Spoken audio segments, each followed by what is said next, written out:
Parliament house में आपने देखा होगा कि अजीब सी बात है,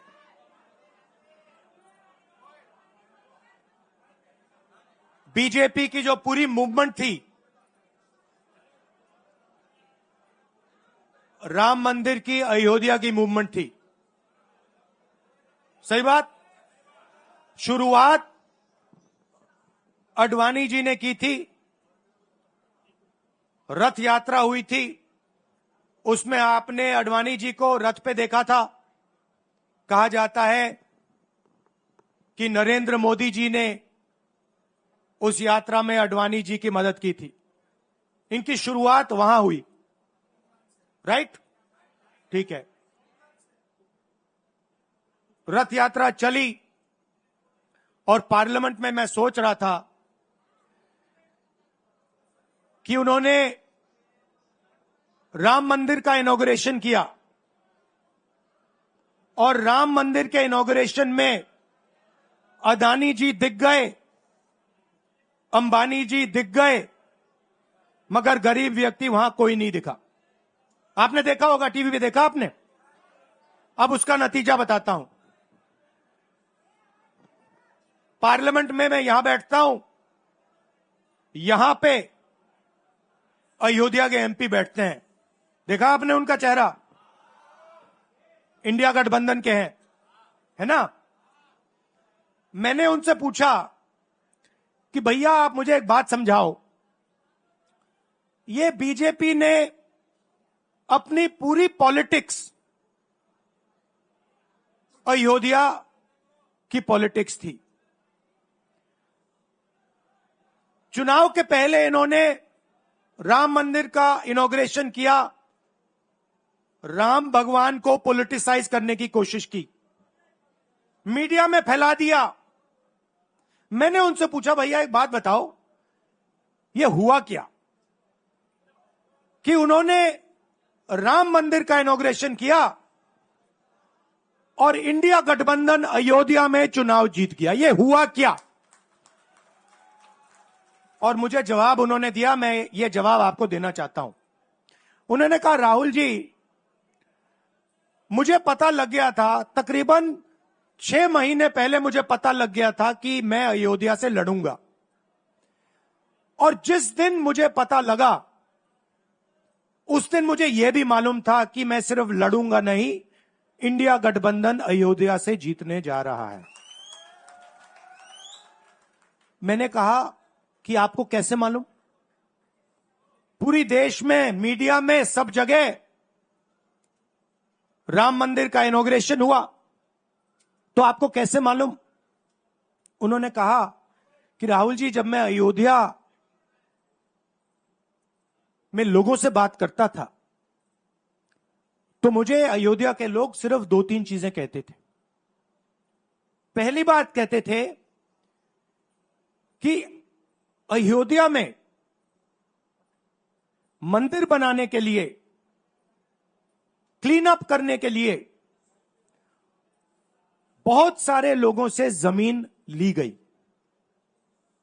बहुत सारे लोगों की दुकानें, घर तोड़े गए, और आज तक जिन लोगों के घर छीने गए, तोड़े गए, दुकानें तोड़ी गई, आज तक उनको नरेंद्र मोदी जी ने कॉम्पनसेशन नहीं दिया। पहली बात। जहां भी वो जाता था लोग उनसे कहते थे हमारी जमीन छीनी गई, सरकार ने हमें मुआवजा नहीं दिया। दूसरी बात, अयोध्या का इंटरनेशनल एयरपोर्ट बना, बड़ा एयरपोर्ट, जमीन किसकी गई? अयोध्या के किसानों की जमीन गई। आज तक उनको सही मुआवजा नहीं मिला। और तीसरी बात इन्होंने बताई मुझे, तीसरी बात, राहुल जी, अयोध्या की जनता को बहुत गुस्सा आया जब उन्होंने देखा कि राम मंदिर के इनॉग्रेशन में अयोध्या का एक भी व्यक्ति नहीं था। यह कारण थे। मगर मैं आपको यह कहानी क्यों बता रहा हूं? क्योंकि जो मूवमेंट अडवाणी जी ने चालू की थी, उस मूवमेंट को, जिसका सेंटर अयोध्या था, उस मूवमेंट को इंडिया गठबंधन ने अयोध्या में हरा दिया है। बहुत बड़ी बात कह रहा हूं। मतलब इनका पूरा जो सेंटर था, वहां पे हमने, आप जैसे कार्यकर्ताओं ने, कांग्रेस पार्टी के कार्यकर्ताओं ने, और आप जाके पूछिए वहां पे, समाजवादी पार्टी के किसी भी नेता से पूछ लीजिए और वो आपको बताएगा कि कांग्रेस पार्टी का कार्यकर्ता बब्बर शेर जैसे हमारे साथ खड़ा हो गया था, 1 इंच पीछे नहीं हटा। तो अयोध्या में कांग्रेस पार्टी ने, इंडिया गठबंधन ने इनको हराया है। तो अगला स्टेप क्या है? अब इन्होंने क्या किया? अच्छा, अंदर की बात बताता हूं। अब यहां आया हूं, परिवार से बात हो रही, तो अंदर की इनसाइड ट्रैक बता देता हूं। इनसाइड ट्रैक है, उसी एमपी ने बताया, राहुल जी यहां पे 3 बार सर्वे हुआ था, नरेंद्र मोदी जी वाराणसी से नहीं लड़ना चाहते थे, नरेंद्र मोदी जी अयोध्या से लड़ना चाहते थे। उनके सर्वेयर आए, 3 बार आए, नरेंद्र मोदी जी आए, और सर्वेयर ने उनको कह दिया, नरेंद्र मोदी जी अगर आप अयोध्या से लड़ेंगे, आप अयोध्या में हारेंगे,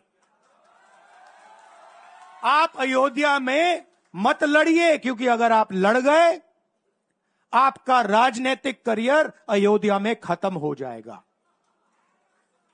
इसलिए अयोध्या से नहीं लड़े, वाराणसी से लड़े।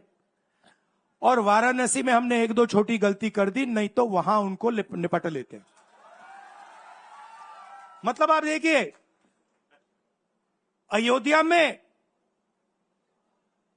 उन्हीं के लोगों ने उनसे कहा कि हारोगे, और काशी में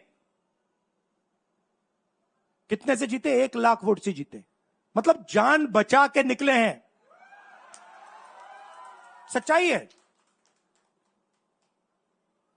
जैसे मैंने पार्लियामेंट हाउस में कहा, हमारा काम, ये जो लगा रखा है मैंने आज, ये जो चिन्ह लगा रखा है, इसको क्या कहते हैं? अभय मुद्रा कहते हैं। ये आपका चिन्ह है, इसको भूलो मत। आप आज वापस जाओगे, अलग अलग धर्म के लोग हो आप, हर धर्म में यह चिन्ह आपको दिखाई देगा। गुरु नानक जी की फोटो देखिए, महावीर की देखिए, बुद्धा की देखिए। इस्लाम में भी, जैसे मैंने पार्लियामेंट में कहा, दुआ मांगी जाती है, दोनों हाथ से ऐसे मांगी जाती है। आप शिव जी की फोटो देखिए, उसमें आपको यह दिखाई देगा। और इसका मतलब है डरो मत, डराओ मत। और मैं आपसे यहां कहने आया हूं, इन्होंने आपके ऑफिस पे, आपके कार्यकर्ताओं पर आक्रमण किया है। अब आपको डरना नहीं है, डराना नहीं है। इन्होंने हमारे ऑफिस पे धमकाकर, ऑफिस को तोड़कर हमें चैलेंज दिया है। चैलेंज क्या है? गुजरात के चुनाव में मैं आपको बता रहा हूं, हम सब मिलकर इनको गुजरात में हराने जा रहे हैं। जो हमने कहा, और लिख के ले लो, कांग्रेस पार्टी की जो आत्मा है वो गुजरात के चुनाव में लड़ेगी, और नरेंद्र मोदी और बीजेपी को गुजरात में, जैसे हमने अयोध्या में हराया है, वैसे ही हम गुजरात में इनको हराने जा रहे हैं। कौन हराएगा? हमारे लीडर हराएंगे, हमारे बब्बर शेर टाइगर हराएंगे। आप देख रहे हो, मैं बता रहा हूं आपको, देखो 50% आप में से लोग, 50% आप क्या सोच सकते थे? मैं आपको पूछता हूं, आप क्या सोच सकते थे? चुनाव से पहले आप सोच सकते थे कि अयोध्या में बीजेपी हारेगी?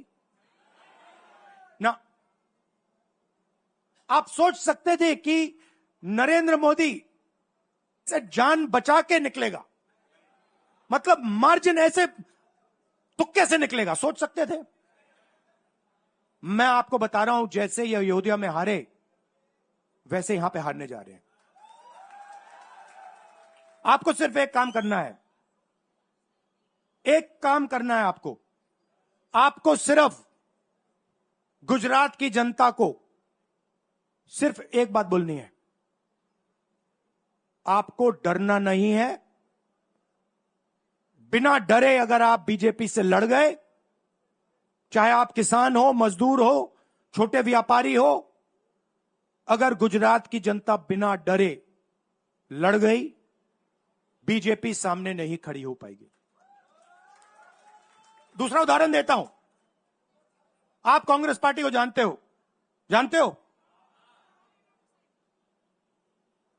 हमारी पार्टी में कोई डरता है? कैसे मालूम?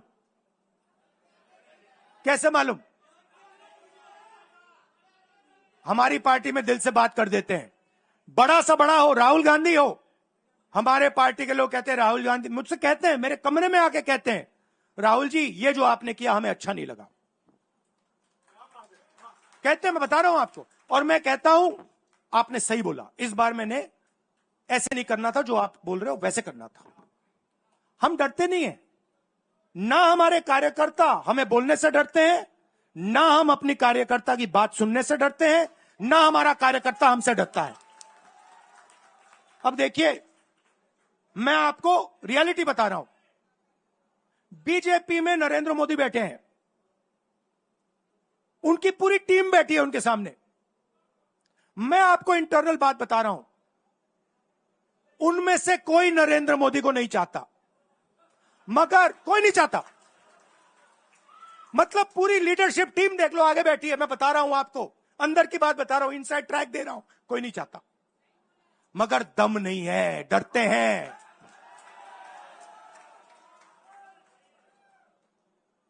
अगर नरेंद्र मोदी जैसा लीडर कांग्रेस पार्टी में होता, पूरी कांग्रेस पार्टी खड़े हो जाती, कहती है नहीं हम डरते नहीं है, हटो यहां से। मगर उनकी पार्टी में दम ही नहीं है, उनके कार्यकर्ताओं में दम नहीं है। आप देखो ना, एक आदमी खड़ा है वहां पे, सबकी हवा निकल गई, मतलब कार्यकर्ताओं की हवा निकल गई, आरएसएस की हवा निकल गई, सारे लीडर्स की हवा निकल गई। सच बोल रहा हूं ना। और हमारे मतलब छोटा कार्यकर्ता होता है, टाइगर होता है, आता है कांग्रेस प्रेसिडेंट के सामने, आता है राहुल गांधी के सामने, आता है, कहता है भैया मेरे दिल में ये बात है, आपको ना लगे मैं तो बोल रहा हूं। तो ये है कांग्रेस पार्टी। अंग्रेजों के साथ ये खड़े हो गए थे सारे के सारे आरएसएस वाले। हम लड़े थे, हमने कहा, देश से हमने कहा था डरो मत, डराओ मत, हमने कहा था। बीजेपी के लोगों ने हाथ जोड़ के कहा था भैया डर गए हम, जो करना है कर लो। तो आप अपनी हिस्ट्री समझो, जो डर की भावना होती है ना, वो आप में नहीं है, उनमें है। और इसी के कारण मैं आपको बता रहा हूं, कांग्रेस पार्टी गुजरात में जीतेगी और गुजरात से ही नई कांग्रेस पार्टी बनेगी। क्योंकि कांग्रेस पार्टी, मैं गहरी बात बोल रहा हूं, मैं ऐसी आलतू फालतू बात नहीं करता हूं। देखिए, कांग्रेस पार्टी बनी कहां थी? मतलब हमारे जो सबसे बड़े नेता थे, जिन्होंने रास्ता दिखाया था। आप क्या सोचते हो, जब यहां अंग्रेज राज करते थे, क्या डर नहीं था? गुजरात के व्यक्ति ने कहा था, महात्मा गांधी ने देश को कहा कि देखो डरो मत, डराओ मत। और आग गुजरात से शुरू हुई थी। और आज अगर कांग्रेस पार्टी है, तो वो पार्टी, वो भावना, वो सोच गुजरात से शुरू हुई थी। इसीलिए जब इन्होंने हमारा ऑफिस तोड़ा, मैंने सोचा भैया मौका मिल गया। अब हम इनको सबक सिखाएंगे। जैसे इन्होंने हमारा ऑफिस तोड़ा, वैसे ही हम उनकी सरकार को तोड़ने जा रहे हैं। अच्छा, अब मैंने डरो मत की बात करी, मगर एक शिकायत भी है। एक शिकायत भी है। यह भी नहीं है कि कांग्रेस पार्टी गुजरात में कमियां नहीं है, ये कहना पड़ेगा, कहना पड़ेगा। कमी क्या है? एक कार्यकर्ता ने मुझे बहुत अच्छी तरह बताया, कांग्रेस पार्टी के कार्यकर्ता ने, राहुल जी, कहता है मुझे, राहुल जी, ये कांग्रेस पार्टी में एक मुश्किल है, दो तरीके के घोड़े होते हैं, एक रेस का घोड़ा होता है, दूसरा शादी का घोड़ा होता है। ये आप कभी कभी कांग्रेस पार्टी क्या करती है, रेस के घोड़े को शादी में भेज देती है और शादी के घोड़े को रेस में लगा देती है। तो उसने कहा ये आप बंद करा दीजिए, रेस के घोड़े को आप रेस दौड़ाइए और शादी के घोड़े को आप शादी में भेजिए। तो ये हमें गुजरात में करना है। जो रेस का घोड़ा है, जो तैयार है, दौड़ने के लिए तैयार है, उसको रेस में लगाना चाहिए। और जो हमारे शादी के घोड़े हैं, जो हैं, वो हैं, उनको हमें शादी में, बारात में नचा देना चाहिए। तो अब मेरा कहना है कि यह काम सीरियसली करना है। हम पिछले चुनाव में, आप भी जानते हो, मैं भी जानता हूं कि हम बीजेपी से पिछले चुनाव में नहीं लड़े थे, ठीक से नहीं लड़े थे। उससे पहले चुनाव में 2017 में हम 3 महीने कह लो, 4 महीने कह लो, 4 महीने 3 महीने हम लड़े और नतीजा आपने देखा। आपने देखा, गुजरात के सीनियर नेताओं ने मुझे बस में कहा, मैं बता रहा हूं आपको इनसाइड ट्रैक, मुझे बस में कहा कि राहुल जी, गुजरात में हमें 40 सीटें मिलेंगी। मैंने उनसे कहा 40 नहीं, हम चुनाव जीतने जा रहे हैं। और 16 सीट से हम चुनाव हारे। अब 3 साल है, 3 महीने में हम फिनिश लाइन तक पहुंच गए थे। 3 साल में हम फिनिश लाइन को मतलब उधर पीछे छोड़ के निकल जाएंगे। मैं आपको यहां कह रहा हूं कि आप लोग गुजरात में कितने साल बाद, 30 साल हो गए, 30 साल हो गए, मैं आपको बता रहा हूं, मानो ना मानो, आप में से 50% अभी मान रहे हैं और 50% कह रहे नहीं भैया नहीं होगा। जो 50% मान रहे हैं, मैं आपसे बात कर रहा हूं, जो 50% मान रहे हैं, मैं आपसे बात कर रहा हूं, आप लड़ जाओ और ये बाकी 50% बैठे हैं, उनकी माइंड बदल दो, नैया पार हो जाएगी, सरकार बन जाएगी।